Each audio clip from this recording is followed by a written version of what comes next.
আজি আমাৰ পহৰা মুকলি কৰা হ'ল আৰু আমি যোৱাবাৰ দেখিছে আপোনাসকলে যে অভিলেখ সংখ্যক টুৰিষ্ট আমাৰ কাজিৰঙালৈকে আহিছে আৰু এইবাৰো আমি আশা ৰাখিছোঁ যে অভিলেখ সংখ্যক টুৰিষ্ট কাজিৰঙালৈকে আহিব আৰু আমি সকলো ৰাইজক আহ্বান জনাইছোঁ যে কাজিৰঙালৈকে আহক আৰু কাজিৰঙাৰ এই পৰিৱেশ সকলোৱে উপভোগ কৰক।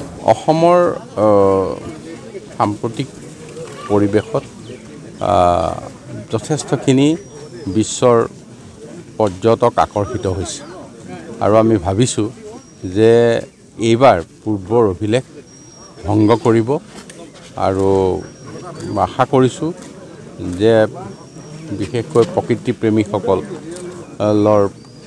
ইয়ালৈ আগমন যথেষ্ট বাঢ়িব।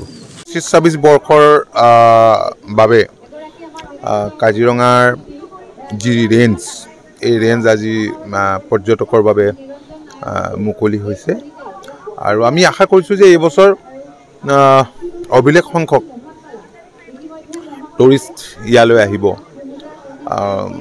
কাৰণ প্ৰত্যেক বছৰে বাঢ়ি আছে যিটো হাৰত বাঢ়িছে আৰু ইয়াৰ আগে বাগৰি ৰেঞ্জটো খুলিলে তাতো আমি দৰ্শকৰ ভিৰ দেখিছোঁ। এইটো আমাৰ কাৰণে আনন্দৰ আৰু গৌৰৱৰ কথা।